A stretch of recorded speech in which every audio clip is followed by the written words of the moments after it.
Waalaikumsalam warahmatullahi warahmatullahi wabarakatuh. wabarakatuh. Alhamdulillahirrahmanirrahim. Wassalatu wassalamu ala nabil amin wa ala alihi wa ashabihi wa man tabi'ahum bi ihsanin ila yaumiddin. Rabbi shrah li sadri wa yassir li amri wahlul 'uqdatam min lisani yafqahu qawli. Allahumma anfa'na bima 'allamtana wa 'allimna ma yanfa'una warzuqna uluman tanfa'una fid din wa dunya wal akhirah wa ba'd. Yang kami hormati pembina Yayasan Adab Insan Mulia, Al-Ustadz Dr. Widodo Supraha MSI beserta jajaran yayasan, dan yang saya hormati eh, Kepala Sekolah Adab Insan Mulia Ustadzah Rini Kusmaini MPDI beserta para asatidzah dan ustadzah sekalian. Alhamdulillah, pada kesempatan malam hari ini insya Allah kita akan mengadakan kembali rutinan pengajian rutinan, penguatan rutinan pada Senin malam yang biasa kita kenal dengan Qiyam, konsolidasi iman, adab muadib dan muadibah sekalian. Untuk kesempurnaan majlis pada malam hari ini, mari kita buka dengan basmalah bersama-sama. Bismillahirrahmanirrahim. Bismillahirrahmanirrahim. Tidak panjang kalam, saya sebagai MC menyerahkan waktu dan tempat kepada Al-Ustadz Dr. Widodo Supraha MSI untuk menyampaikan segala penguatan, motivasi, dan kebaikan kepada Al-Ustadz. Waktu dan tempat dipersilahkan. Tafadhal masykur ya Ustadz.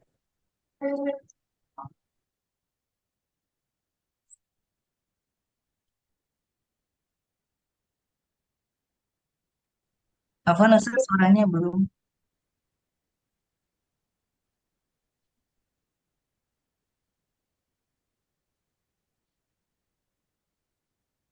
belum ada Ustadz.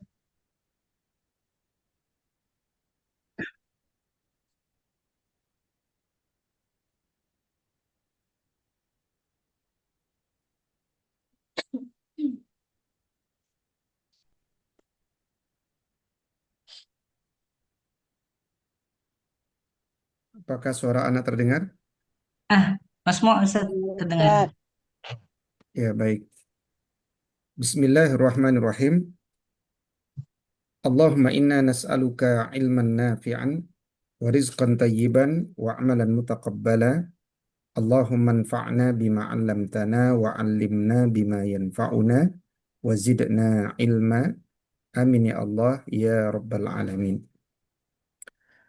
Para muaddib muaddibah yang senantiasa mudah-mudahan istiqomah di jalan Allah Subhanahu wa taala, di jalan perjuangan dalam pendidikan, para pejuang yang mudah-mudahan tidak kenal lelah dalam melahirkan generasi-generasi terbaik di tengah segala keterbatasan yang kita miliki.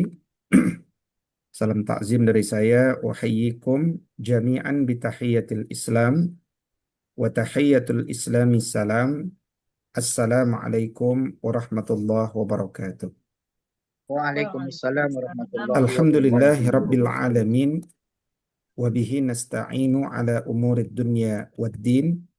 Asyhadu an la ilaha illallah wa asyhadu anna Muhammad Rasulullah. Allahumma fasalli wa sallim wa barik ala sayyidina Muhammad wa ala alihi wa sahbihi ajma'in, amma ba'd.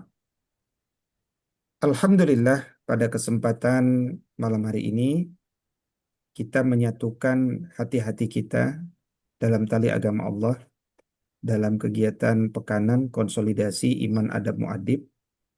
Kita saling menguatkan adab kita kepada Allah, dan sebagaimana kita ketahui bahwa adab adalah disiplin, berarti kita sedang menyatukan semangat kedisiplinan kita.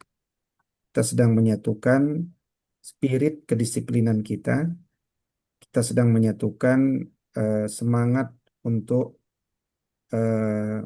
selalu mencintai sesuatu yang mungkin mengurangi rasa nikmat kita untuk meraih kenikmatan yang lebih besar di surganya Allah Subhanahu wa taala.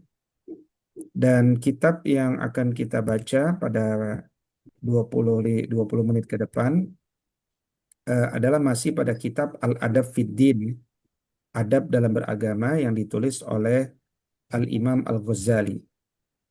Pada kesempatan malam hari ini kita memilih subtema adab seorang guru pada dirinya sendiri.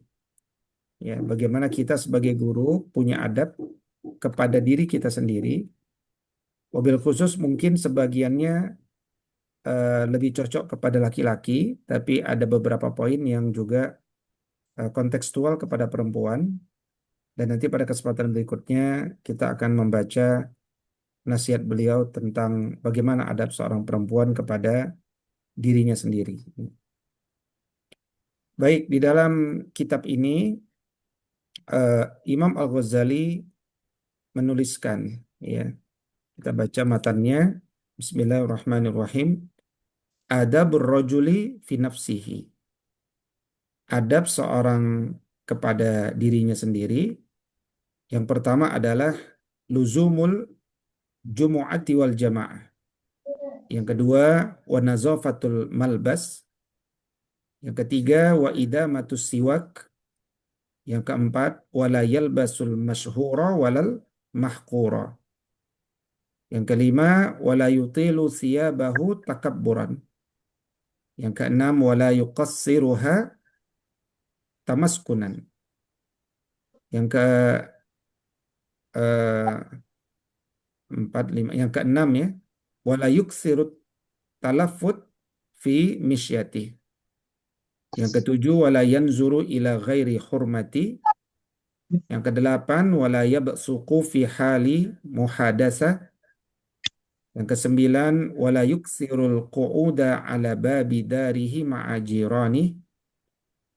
Yang ke-10, ya, wala yuksiru li ikhwan, atau yang ke-11 ya, wala yuksiru li ikhwanihil hadis an zaujatihi wa ma fi baiti.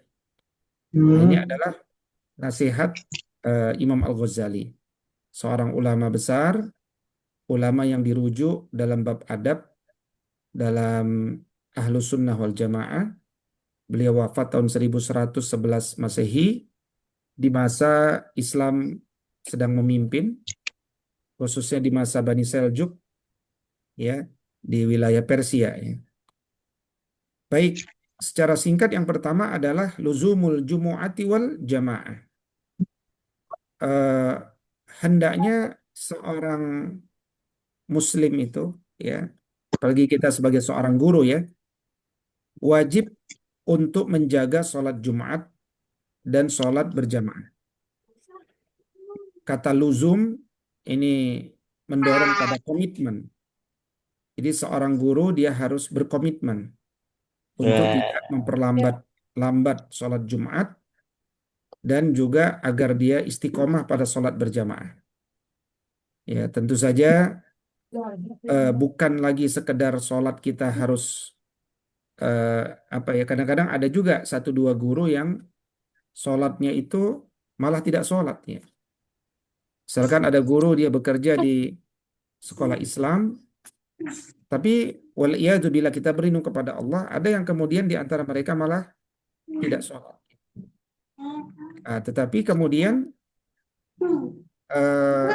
kita bukan sekedar berbicara sholat, tapi berbicara sholat kita hendaknya berjamaah. Maka lupakan dulu sejenak murid-murid kita, nikmatilah sholat jamaah kita dan sholat-sholat Jumat kita. Karena Allah Subhanahu wa taala berfirman di dalam Al-Qur'an, a'udzubillahi minasyaitonirrajim, ya ayyuhalladzina amanu idza nudiya lis-salati min yaumil jumu'ah, ya, fas'au ila dzikrillahi wa dzarul bai'.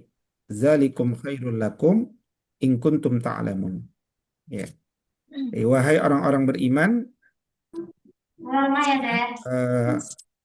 jika telah disuruh untuk sholat Jumat, maka bersegeralah untuk sholat Jumat dan tinggalkan, ya, jual beli kita, tinggalkan aktivitas-aktivitas kita dan bersegera, gitu ya.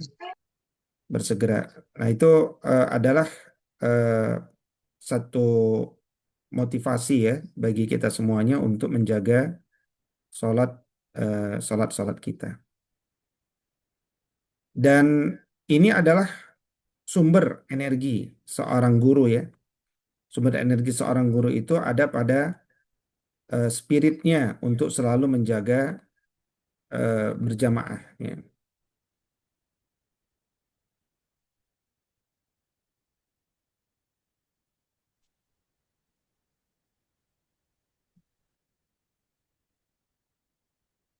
Ya.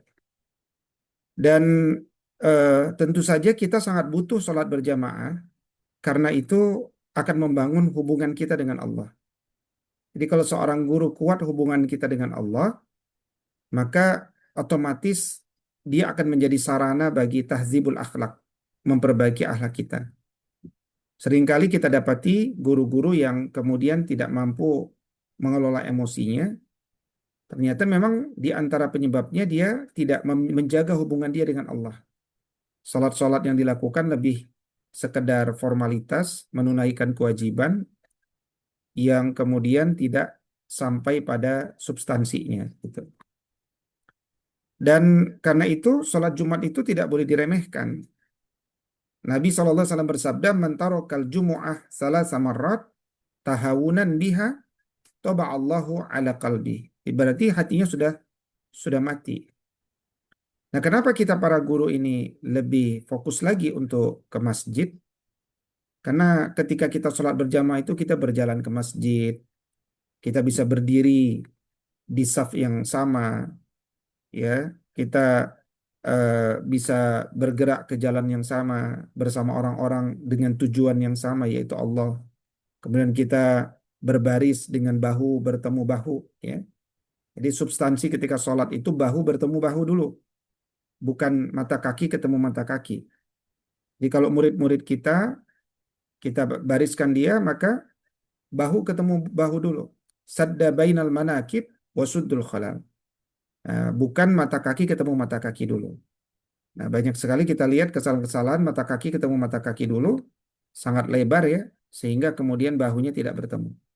Jadi bahu bertemu bahu itu akan menyatukan ya jiwa dua manusia, baik miskin ataupun kaya. Dan itu akan menjadi latihan tawadhu harian diri yang paling efektif. Dan tentu saja orang yang sholat berjamaah itu dia orang cerdas karena dia hidupnya itu menjadi seperti berlipat-lipat ya. Seperti dia umurnya 27 kali umur biasa ya. Kalau ada orang hidup dan sholatnya nggak pernah berjamaah atau selalu saja punya alasan untuk tidak sholat berjamaah ya. Nah, itu berbeda dengan orang yang terus berjamaah ya sebanyak 27 derajat. Dan orang kalau fokus pada jamaah, jadi hidup kita ini nunggu waktu sholat jamaah. Pagi misalkan sambil nunggu waktu sholat jamaah, kita mengajar dulu, mendidik dulu di sekolah. Nah, dari sekolah nanti itu sebenarnya nunggu waktu zuhur. Kemudian sambil nunggu waktu asar kita mendidik lagi. Gitu. Itu akan membuat orang itu hidupnya teratur. Jadi orang yang melazimi jamaah hidupnya teratur. Dia bangun sebelum subuh, menata pekerjaan-pekerjaannya supaya tidak menabrak waktu zuhur dan asar, dan membatasi kegiatan malamnya demi isya dan subuh. Dan ini adalah satu bentuk kedisiplinan atau adab itu sendiri. Ya. Ya, maka bukanlah adab seorang guru ketika terdengar azan, maka kemudian dia justru mencari makanan. Ya, jadi justru orientasi hidup kita itulah menunggu waktu sholat. Ketika datang waktu sholat ya memang itu yang kita tunggu. Bukan kemudian kita mencari bakso, mencari makan siang, bukan. Ya. Yang kedua, Al-Ghazali mengatakan wa nazafatul malbas. Adab seorang guru itu hendaknya dia selalu menjaga kebersihan pakaian. Kita tahu setelah turunnya surat Al-A'la, turunnya surat Al-Fatihah, itu di antara surat-surat pertama yang diturunkan itu surat Al-Mudatsir. Jadi sebelum orang disuruh sholat, sebelum orang disuruh apa namanya, sebelum orang disuruh sholat, sebelum orang disuruh zakat, sebelum orang disuruh eh, puasa, ya, disuruh haji. Yang pertama itu disuruh berpikir, dan setelah itu diantaranya adalah disuruh memperhatikan pakaian. Jadi pelajaran pertama itu adalah pelajaran tentang pakaian. Bagaimana pakaian kita harus bersih, ya, harus bersih. Jadi tak pala pakaian itu tidak baru, ya, tapi yang penting dia bersih gitu. Ya, yang penting dia bersih. Jadi Al-Ghazali menggunakan kata nazofah, bukan fakhamah. Ya, Al-Ghazali mengingatkan kita untuk bersih, bukan mewah. Ya. Pakaian boleh murah, boleh sederhana, bahkan mungkin ada tambalannya. Pakaian Sayyidina Umar banyak tambalannya. Tapi yang penting bersih dan suci. Ya, bersih dan suci. Maka dalam hal ini hadisnya adalah at-tahuru syatrul iman. Bukan an-nazafatu minal iman. Tapi at-tahuru syatrul iman. Jadi kesucian itu sebagian dari iman. Maka ketika Allah Subhanahu wa taala perintahkan orang itu ke masjid karena ngambil ruh, ya, ya bani Adam khudzu zinatakum inda kulli masjid. Wahai anak cucu Adam, kalau ke masjid pakai pakaian yang indah, yang bagus. Yang bagus itu apa? Yang indah, yang bersih, ya. Apalagi seorang guru, ya, penuntut ilmu, atau orang yang sudah senior, ya, hikmahnya banyak. Maka kita harus menjaga wibawa karena kita membawa ilmu dalam hidup kita. Orang yang membawa ilmu, ya, dari 96 guru yang hadir malam hari ini, antum semuanya pastilah seorang penuntut ilmu, ya kan? Karena kalau antum besok mau ngajar kan hari ini belajar, ya. Antum penuntut ilmu dan antum penjaga ilmu, ya. Apalagi kalau antum sudah senior, itu banyak tuh yang antum pegang. Ilmu, hikmah. Nah, maka perhatikan pakaian para guru. Nah, karena pakaian yang kotor, pakaian yang bau, itu akan membuat murid lari dari kita, nggak nyaman bersama kita, terpaksa bersama kita. Dan itu juga merendahkan martabat dari keagungan Islam yang kita bawa. Kita ini membawa kemuliaan Islam, membawa keagungan Islam, ya. Maka perhatikan baju-baju kita, ya, baju-baju penuntut ilmu. Sekali lagi kita tak perlu mahal, tapi yang penting adalah eh, apa namanya? eh, yang penting adalah bersih, ya. Yang penting adalah bersih. Baik. Berikutnya, dulu ada orang yang bajunya kelihatan kotor, ya. Ada orang yang bajunya kelihatan kotor.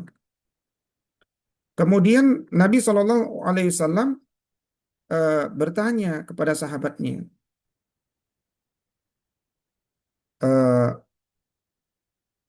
amakana yajidu hadza ma yaghsilu bihi saubah? Apakah orang itu tidak mendapatkan sesuatu, ya, yang bisa membersihkan kotoran di bajunya itu? Apakah sabun, apakah air? Nah, maka eh, kenapa, ya, misalkan Nabi SAW senang berpakaian warna putih misalkan. Nah, itu kan di antara hikmahnya sebenarnya adalah supaya seseorang itu menjaga bajunya tuh, cara duduknya, ya, cara gelendotannya, bersandarnya. Itu kalau warna putih kan. Nah, beda kalau dia warna hitam gitu. Nah, itu ada hikmah tuh kenapa warna putih, ya. Baik, berikutnya yang ketiga, adab seorang guru itu adalah wa idamatus siwak. Dia senantiasa membersihkan mulutnya dengan siwak. Bahkan ini sangat-sangat penting, ya. Nabi SAW bersabda, laula an asyukka ala ummati la amartuhum bisiwak inda kulli salah. Seandainya tidak memberatkan umatku, sejak dulu sudah aku wajibkan supaya umatku itu bersiwak. Ya, dalam konteks sekarang bersiwak itu, ya, bisa sikat gigi atau sikat gigi dengan odol merek siwak gitu, ya, bisa juga. Jadi yang penting mulut kita harus harum, harus bersih. Kenapa mulut itu bagi seorang guru, ya kita ini kan semua guru Quran, ya makanya semua guru harus termotivasi Qurannya bagus karena kita ini harus punya cita-cita yang sama, yaitu ahlul Quran. Ahlul Quran itu adalah orang yang setiap hari membaca Quran, berinteraksi dengan Quran, dan beramal dengan apa yang ada di dalam Al-Quran. Nah, mulut kita itulah yang akan membaca Al-Quran. Jalan bagi Al-Quran masuk ke dalam akal dan jiwa kita. Maka sungguh merupakan seseorang yang kurang adabnya jika dia membaca kalam Allah dengan mulut yang berbau atau penuh dengan sisa makanan. Padahal dia sedang mengucapkan kalam Allah yang mulia gitu. Maka disebutkan bahwa as-siwak mataharatun lil fam mardatun lirabbi. Siwak itu mensucikan mulut dan mengundang ridha Allah. Ridha Allah. Itu tentu banyak alasannya kenapa Allah ridho. Karena diantaranya tidak mengganggu manusia di sekitarnya. Ya, bayangkan secara kegaiban malaikat pun terganggu dengan bau yang mengganggu manusia. Gitu. Jadi murid-murid kita ya di sekolah-sekolah yang mencintai adab, biasakan masing-masing punya siwak ya di kelasnya. Ya, Ustadz Naufal mana Ustadz Naufal? Eh, apa namanya? Eh, Ustadz Naufal kelas 4 ya. Ustadz Supri, Apa anak kelas 3? ah, Ustadz Naufal kan kelas 4. Anak-anaknya punya siwak.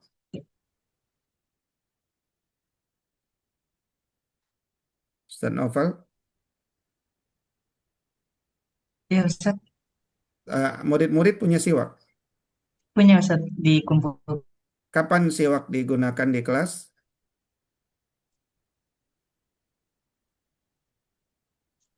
di kelas. Sebelum sebelum saya Al-Quran, setelah ada membaca Al-Quran. Sebelum Sohibul Quran. Sebelum membaca Al-Quran. Ya. Jadi Ustazah Wirda juga boleh memperkenalkan siwak ya kepada murid-murid TK. Nanti Sudah ada siwaknya Ustaz. dimasukkan ke dalam wadah yang tertutup kayak pulpen. Kasih nama biar tidak tukar-tukaran siwak gitu. Kalau di TK sudah digunakan, Ustaz, kami masukkan ke ini ke botol. Ke Ah, botol. sudah ya? Apa namanya? Cangkir. Iya, oh cangkir. Cangkir nanti kepake bareng-bareng nggak? Enggak, khusus memang siwaknya di situ sama odol giginya masukkan dalam cangkir. Jadi air itu bisa juga untuk biar diambil di keran kan. Jadi fungsi cangkir itu untuk menganukan ke mulutnya. Iya. Cangkir per murid ya? Iya, per murid Ustaz. Iya, tayyib. Ustaz Supri gimana? Murid kelas 6?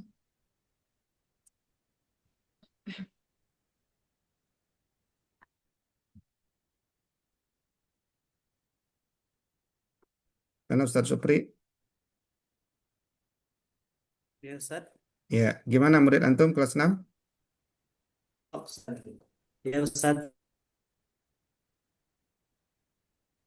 Cuma masih beberapa anak ada yang nggak suka, Ustaz, ya. Sama Tapi dia baunya. sikat gigi. Sikat gigi ya. Iya, iya. Kalau Dia sikat gigi, kalau dia tidak insya pakai Allah siwak mungkin yang penting enggak. membersihkan mulutnya ya.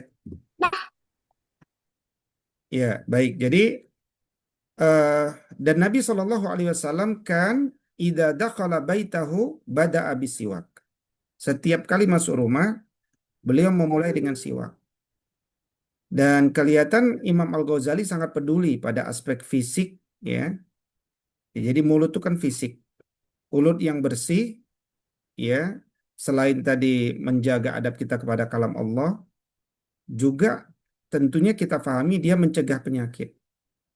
Ya, dari mulut itu sebenarnya kalau salah mengelolanya banyak penyakit yang bisa datang. Dan juga berarti bisa menjaga stamina seseorang untuk beribadah. Jadi ada hubungan antara mulut yang segar dengan stamina guru yang selalu prima. Nah, jadi tentu saja bagus juga budaya seorang guru itu selepas makan sekitar sejam setelah makan atau 2 jam dia sikat gigi ya. Atau kemudian ketika mau sholat zuhur dia sikat gigi, ketika mau sholat asar dia sikat gigi. Dan innallaha yuhibbut tawwabin wa yuhibbul mutatahhirin. Ya. Nah, ini nah itu pelajaran fisiknya. Tapi sebenarnya pelajaran gaibnya adalah mulut itu sering mengucapkan kata-kata kotor, ya. Maka ketika dia dibersihkan, ya secara fisik, apalagi dengan zikir, maka dia akan sadar bahwa mulut itu sebenarnya adalah sarana komunikasi vertikal kepada Allah dan sarana horizontal dengan manusia. Jadi mulut yang selalu dirawat, fisiknya maupun lisannya, Masya Allah, dia akan menjadi berkah. Karena zikir menggunakan mulut, ya. Zikir menggunakan mulut. Beribadah, mendekati istri juga menggunakan mulut. Berbicara kepada manusia, menasihati murid, memberikan pelajaran dengan mulut. Nah, jadi banyak sekali ternyata pelajaran siwak itu. Ya. Baik, yang terakhir ya, yang terakhir wala yalbasul mashhura wala mahkura. Adab yang keempat kata Imam Al-Ghazali adalah seseorang tuh jangan memakai pakaian yang masyhur. Masyhur itu artinya nyentrik ya, menarik perhatian, wala mahkura, atau menarik perhatian juga karena jeleknya, karena kusutnya gitu. Nah, tapi juga jangan sampai orang sengaja memakai pakaian yang nyentrik supaya semua mata memandang kepadanya dan muncullah kesombongan pada dirinya. Karena Nabi SAW bersabda, "Man labisa sauba syuhratin fid dunya, albasahullahu sauba mazallatin yaumal qiyamah." Ya, barang siapa dia menggunakan pakaian syuhrah di dunia, maka Allah akan pakaikan kepadanya pakaian yang hina di hari kiamat. Ya, namun bukan berarti kemudian kita tidak boleh menggunakan pakaian yang bagus.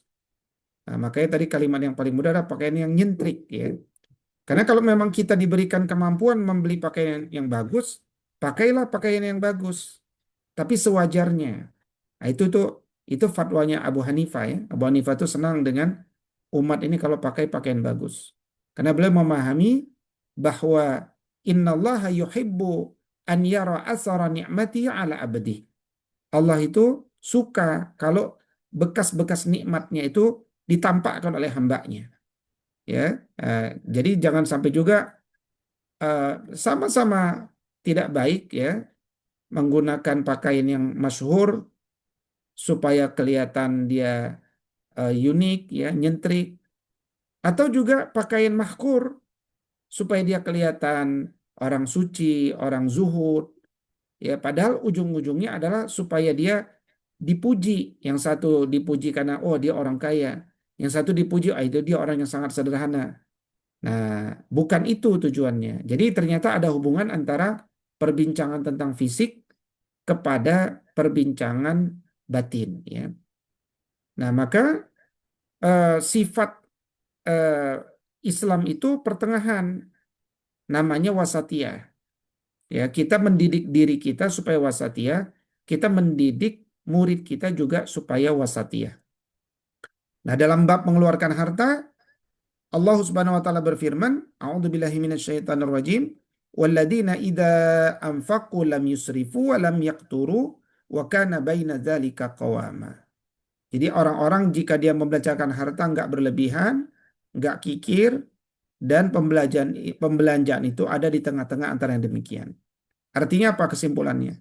Berpakaianlah biasa saja, ya, jangan terlalu ekstrim kanan, jangan terlalu ekstrim kiri. Nah, di situ ada wasatiyah, di situ ada keadilan. Yang terpenting pakaian kita menutup aurat, bersih, dan menjaga wibawa atau muru'ah. Ya. Baik, saya mau cukupkan 4 tadi, cuman ini ada kaitan juga ya. Kita tambahkan sedikit ya. Yang kelima disebutkan wala yutilu thiyabahu takabburan. Jangan memanjangkan pakaiannya karena sombong ya. Nah, jadi Al-Ghazali menggunakan kata syarat di sini. Wala yutilu thiyabahu takabburan. Jangan memanjangkan pakaiannya karena takabbur. Nah, syarat ini dimunculkan Al-Ghazali karena hadisnya juga menggunakan kata khuyala. Man jarra thawbahu khuyala lam yanzurillahu ilaihi yaumal qiyamah. Barang siapa yang memanjangkan pakaiannya karena khuyala, karena sombong, maka Allah tidak akan melihatnya pada hari kiamat. Nah, maka sekali lagi ini amalan fisik berpengaruh dengan amalan batin. Ya, jadi kalau seseorang itu berpakaian tapi terpengaruh batinnya jadi buruk, ya, tentu itu persoalan. Satu yang perlu kita pahami, hadis ini bicara tentang orang-orang Arab jahiliyah dulu yang kalau pakaian sengaja dilebihkan untuk menunjukkan bahwa mereka itu punya kelebihan harta. Sehingga pakaian itu menyapu tanah, musbil, ya. Dan itu diidentik bermegah-megah. Untuk mengatakan semakin panjang tuh aku lebih tinggi dari kalian. Nah, itu budayanya yang perlu juga kita pahami. Maka ketika Nabi SAW menjelaskan hadis yang tadi tentang khuyala, Sayyidina Abu Bakar radhiyallahu taala mengatakan, saya itu orang yang susah lah kalau apa namanya kain itu nggak turun, suka turun dia. Ya, ini bagaimana ya tentang kain saya. Maka Nabi SAW mengatakan, innaka lasta mimman yasna'uhu khuyala. Ya, kalau engkau terpanjangkan kainnya bukan karena khuyala, ya, bukan karena sombong, maka dia tidak masuk dalam apa yang disebutkan.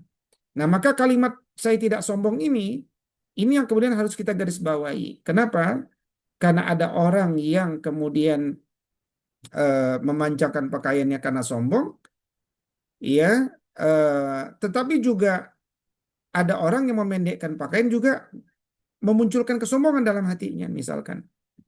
Nah, tapi sampai memanjangkan kain itu juga sudah bertentangan dengan apa yang kita bahas sebelumnya tentang nazofatul malbas, pakaian yang bersih, ya, pakaian yang suci. Jadi kalau dipanjang itu ya berpotensi terkena kotoran, ya, terkena kotoran, itu hikmah namanya. Ya, secara fisik, ya, tetapi secara batin, ya, ada yang sangat dikhawatirkan dalam cara berpakaian kita, baik dalam masalah panjang tidak panjang, masalah masyhur atau mahkur, ya, tentang apakah ada muncul kekotoran hati ketika kita menggunakan pakaian tersebut. Makanya setelah Al-Ghazali mengatakan wala yutilu thiyabau takabburan, Imam Al-Ghazali juga mengatakan wala yuqassiruha tamaskunan. Ya, juga janganlah orang itu memendekkan kainnya karena merasa ya saya ini orang miskin, atau saya ini orang yang zuhud, atau saya ini orang yang seterusnya dan seterusnya. Jadi jangan sampai itu kebawa dalam hati kita. Ya, maka jawabannya adalah apa? Jawabannya yang wajar saja, yang wajar. Karena berpura-pura miskin padahal mampu itu ingkar nikmat. Nah, tetapi memaksakan kaya tidak mampu itu juga berlebihan, gitu ya. Saya kira sampai di situ dulu ya yang dapat disampaikan.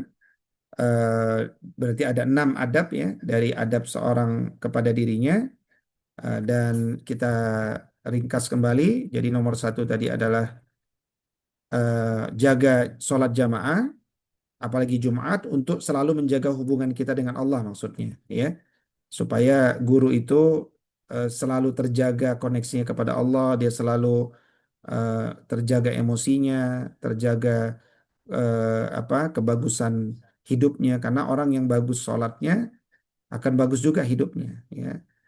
Disiplin bertemu orang, belajar tawadhu setiap hari, ya. Kemudian juga bersihkan pakaian kita tidak harus mahal, tapi yang penting dia bersih, tidak bau, ya. Kemudian Yang ketiga adalah selalu bersihkan mulut kita karena dari mulut ini keluar kalam Allah, ya. Kemudian juga eh, jangan pakai pakaian yang masyhur, maksudnya yang nyentrik, tapi juga jangan yang mahkur, yang terlalu, ya. Jadi yang segala terlalu itu tidak baik. Ya, kita yang biar umum-umum saja. Ya, perhatikan budaya biasa setempat, gitu kan. Nah, kemudian jangan panjangkan kain karena takabur, tapi juga jangan pendekkan kain karena tujuan-tujuan ingin dimuliakan, ya, dan seterusnya. Mudah-mudahan Allah Subhanahu wa taala memudahkan kita menjadi pribadi yang semakin beradab, semakin disiplin, semakin menjadi orang yang terbaik di hadapan Allah Subhanahu wa taala. Dari saya mungkin itu yang disampaikan. In uridu ilal islah mastata'tu fa idza azamta fatawakkal 'ala Allah. Assalamualaikum warahmatullahi wabarakatuh. Waalaikumsalam warahmatullahi wabarakatuh. Alhamdulillah, jazakumullahu khairan katsira kepada Al-Ustadz yang sudah menyampaikan motivasi terkait adab guru terhadap dirinya. Selanjutnya ke sesi pertanyaan. Boleh asatidah atau ustadzat yang mau menanya, silakan raise hand dan menyampaikan apa yang ingin ditanyakan. Tafadhol, silakan.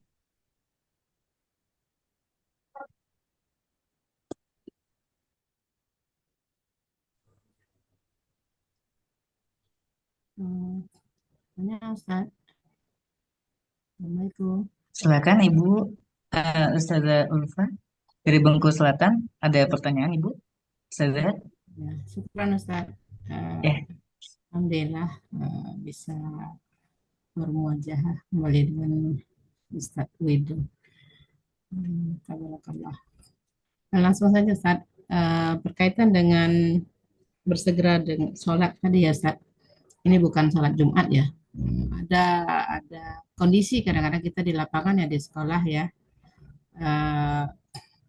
ketika azan gitu ya, di satu sisi ya kita ingin bersegera mendatangi panggilan Allah, di satu sisi yang lain seperti sekarang kan waktu azan itu kan lebih cepat ya ketimbang jam jadwal belajar gitu ya Ustaz ya, seperti itu.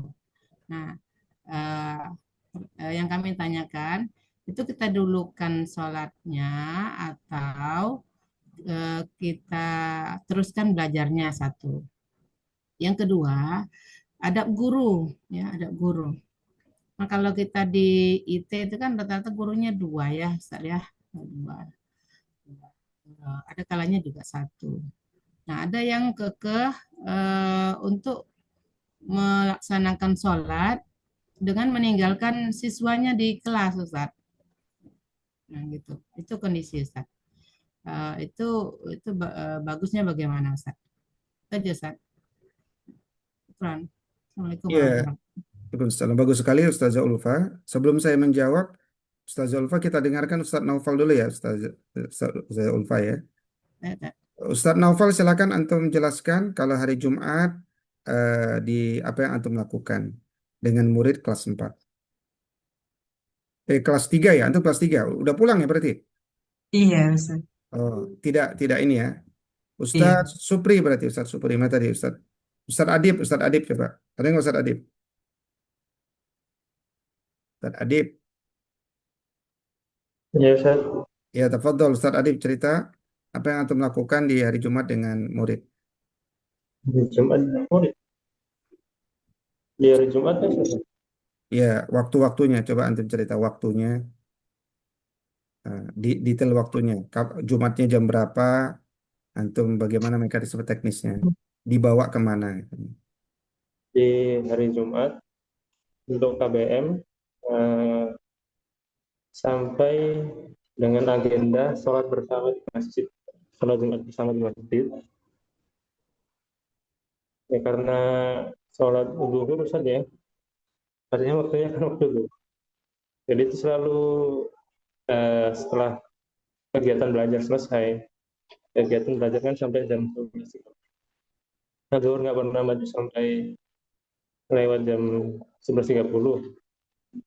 Jadi selama ini kita bisa siap-siap gitu ya, briefing dulu, kemudian kita berangkat menuju masjid gitu. Jadi nggak ada kendala kalau di hari Jumat. Tapi kalau di hari-hari lain, karena Ustaz kita Adib, ada ya, enggak, pertanyaan hari Jumat. Jadi ini kan Jumatan jam 11.43. uh, Jumat kan iya 11.43. Nah, antum selesai jam 11. 30 Nah, kemudian antum briefing. ya, Isi briefingnya apa? ya mengingatkan tentang adab-adab nanti di masjid, kemudian evaluasi dari uh, menunjukkan apa namanya adab yang baik di masjid yang mari kita apresiasi. Baik, setelah itu, kemudian mereka sudah wudhu atau wudhu lagi setelah itu? Diingatkan dulu, tapi Wud- aksannya sih lagi ya. Wudhunya di sekolah apa di masjid?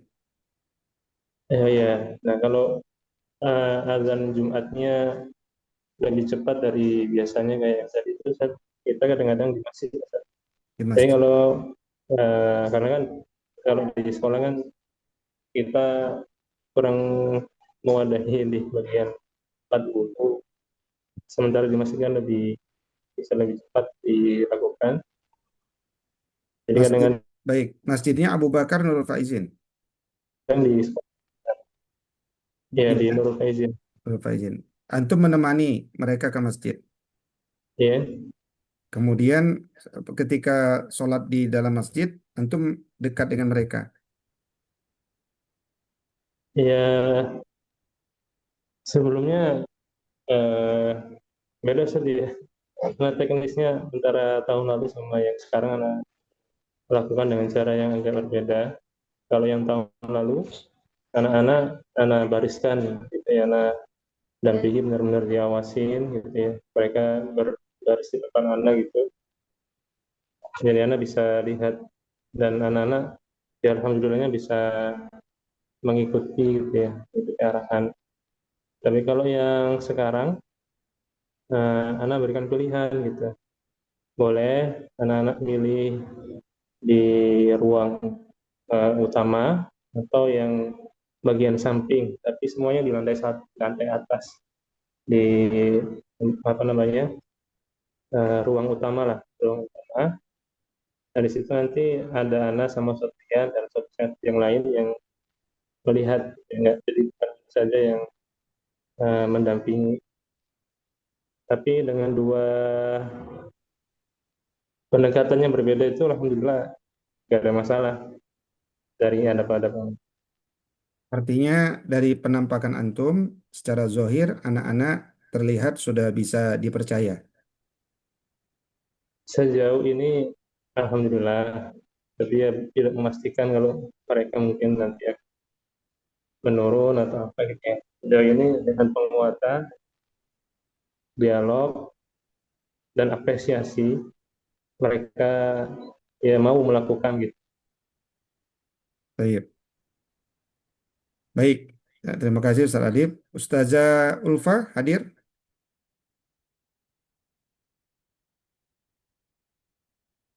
Mana tadi Ustazah Ulfa?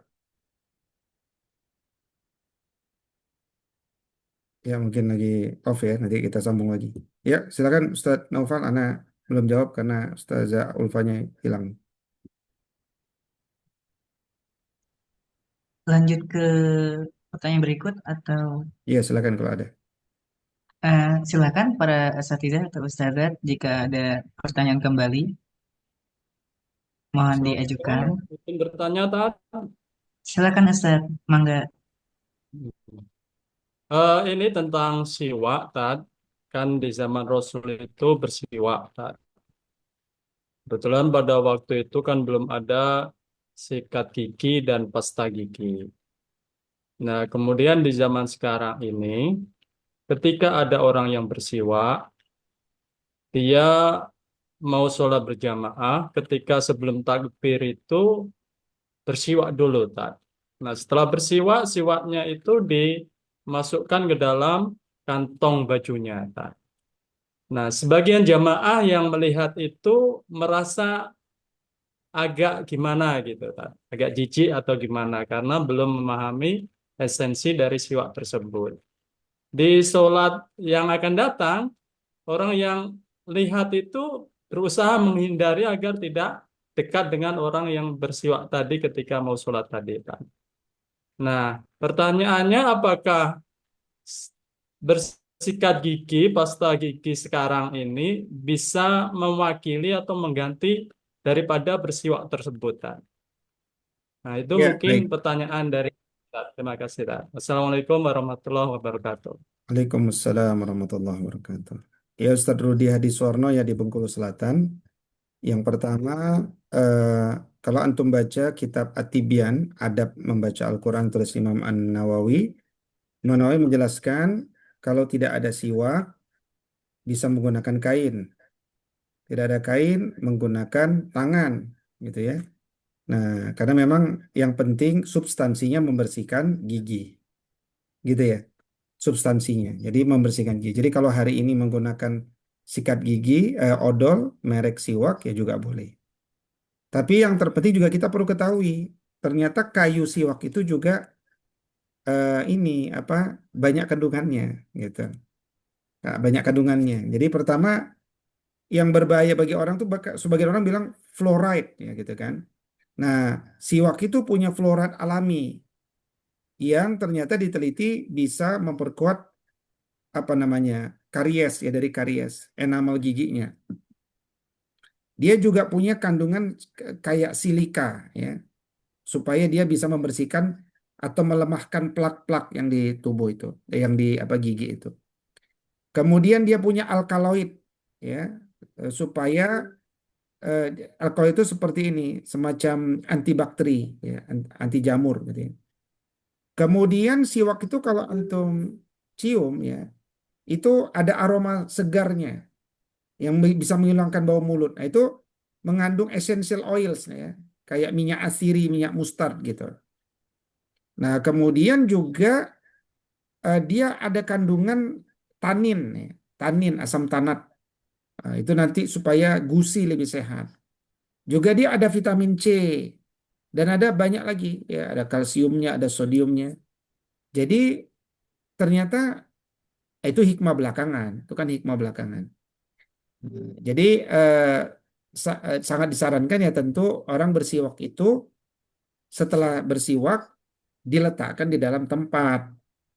Nah, tempat kemudian masukkan ke kantong tempat gitu. Jadi orang tuh orang tuh nggak merasa kan jijik-jijikan tuh kan budaya saja. Ya jijik-jijikan tuh kan tergantung budaya. Bagi budaya yang tertentu dia nggak biasa. Nah, jadi kira-kira itu. Jadi kalau bagi kita di tempat orang yang tidak umum, maka adab kita ya menggunakan di wadah. Atau kita siwaknya ya tidak pas di depan sholat persis gitu kan. Nah, jadi membahagiakan saudara sekitar kita kan juga itu bagian daripada sunnah. Ya. Nah, tapi secara umum holistiknya begitu. Jadi tidak serta-merta juga kayu siwak itu bisa diganti sama sikat gigi, mengingat kandungan-kandungan alamiah yang bagus ya. Jadi tanpa sholat pun kita gigit-gigit kayu siwak itu menarik juga karena mudah-mudahan itu dampaknya kalau tadi nilai-nilai yang tadi saya katakan tadi itu bagus ya buat gigi dan gusi. Demikian wallahu alam. Tadi Ustazah itu yang bertanya udah ini belum ya? Nah, ya ini bagus dari eh, Fajri ya. Di Fajri ada siwak yang jamuran. Nah, maka digantilah buang buang sama kayak handphone. Handphone kalau udah jamuran Fajri dibuang aja ya kan. Ya, apa namanya lem biru kalau jamuran kan udah nggak bisa dipakai. Jadi kalau masih bisa diperbaiki ya perbaiki. Nah, tapi kalau siwak jamuran ya buang ganti karena kayu kan dia bisa berbahaya. Nah, jadi kita juga bukan sekedar mengajarkan sunnah bersiwak, tapi juga mengajarkan kebersihan dari tata cara bersiwak, kebersihan menjaga apa-apa yang memang harus dijaga kebersihannya. Dan juga kepantasan. Kita juga perlu belajar kepantasan tadi pertanyaan Ustaz Rudi. Ya. Gitu ya mungkin Ustaz Fajri ya. Ustazah Ulfa tadi yang bertanya udah nggak ada ya. Baik, nanti kapan apa kita tanya lagi. Ada Ustaz, Oh ada ya. Baik Ustazah mati Ulfa, lampu dari Ustaz. ya mati Jadi lampu ya. terputus Ya, penjelasan antum nggak kedengaran. Bengkulu Sempat mati lampu. kadang-kadang suka mati lampu ya. Iya Jadi Ustaz. Ustazah Ulfa gini Ustazah Ulfa tadi udah dijelaskan ya oleh Ustadz Adib Robbani bahwa Mm-mm. eh, saya lengkapi sebuah sekolah, apalagi sekolah milik kita, ya ini kan sekolah milik kita Ustazah, bukan sekolah milik pemerintah ya, Iya kan Ustaz. sekolah milik kita, sekolah swasta. Maka kita yang membuat SOP KBM, ya, dan setiap kelas hukumnya wajib punya standar KBM yang sama. Dan SOP KBM itu nanti bisa menyesuaikan khususnya dalam masalah waktu Jumat yang berubah kan. Nah, Iya kalau Ustaz. kami di sini berubah tadinya jam 12:05 sekarang jam 11:43 sangat cepat ya. Nah, Iya. tadi Ustadz Adib menjelaskan bahwa beliau tahun lalu itu eh, masih bisa berhenti 11:30 memberikan briefing. Jadi di briefing tiap pekan Ustadz Adib itu membriefing meskipun sudah kelas 5 karena manusia kan bisa pelupa di briefing habis itu ditemenin ke masjid ya duduk diliatin. Nah, tahun ini karena sudah kelas 5 kemarin kelas 4 ya sekarang kelas 5 beliau punya cara ingin memberikan kepercayaan itu adalah sunnah Nabi juga ya melihat bahwa anak itu ternyata kalau terus-menerus diliatin dia merasa nggak dipercaya. Nah, ketika Ustadz Adib memberikan kepercayaan, ternyata tadi dampaknya kata Ustadz Adib, secara umum beliau tidak melihat ada masalah adab ketika ada di masjid. Jadi kita itu bukan sekedar menyuruh anak ke masjid, tapi mengkondisikan anak siap berkumpul dengan masyarakat dengan adab-adab yang ada di masjid. Nah, karena itu caranya apa? Berhenti mengajar beberapa menit, katakan tadi 15 atau 20 menit sebelum sholat Jumat, kemudian kasih briefing, temani wudhu, kemudian duduk di masjid. Nah, itu didampingi oleh wali kelas. Tidak boleh dia berjalan sendiri berantakan, gangguin masjid orang. Nanti fitnahnya kepada sekolah kita, gitu kan? Nah, Iya. kemudian kalau ada guru yang dalam SOP dia tidak boleh keluar, malah keluar. Nah, tentu dia bertentangan sama SOP, Ustazah. Berarti dia Iya. keluar dari kedisiplinan. Dan tentu ada sanksi bagi guru yang tidak disiplin. Makanya saya katakan seorang guru itu perlu 3 training minimal ya. 1 sekolah adab buat guru, 2 sekolah Islamisasi sains, yang ketiga sekolah studi Islam wasatiyah. Nah, persoalan tadi yang Ustazah katakan ada guru yang tiba-tiba langsung keluar karena sudah waktu sholat ya dan meninggalkan murid. Ini karena dia perlu dikuatkan dalam masalah wasatiyatul Islam, pemahaman Islam yang komprehensif. Ya, sehingga dia tidak boleh membuat keputusan sendiri. Ya, keputusan sendiri karena itu adalah kesepakatan bersama. Dan ini ruhnya pendidikan takdib ini di sekolah takdib, bukan kepentingan individu. Ya, kalau kita di sekolah itu ekosistem bareng-bareng. Kalau mau soleh, soleh bareng-bareng, bukan soleh sendiri. Nah, jadi sama kayak di kita ya, mohon izin di sekolah adab, kita punya ukuran itu anak itu tidur siang jam 11 sampai jam 12. Sampai jam 12 ya. Nah, ketika sekarang azannya 11:43, kita tetap sampai jam 12. Tidak berubah. Kita tetap sholat berjamaah nanti di jam 12:10. Ya, karena kita ini di lembaga pendidikan. Ya, lembaga pendidikan bukan di lembaga masyarakat. Di pendidikan itu ada hal yang kita sedang didik dari apalagi murid-murid SD gitu ya. Nah, tapi kata kuncinya menurut Ustazah tadi adalah SOP. Tidak boleh ada guru yang keluar dari SOP. Maka SOP KBM itu disosialisasikan, dikuatkan.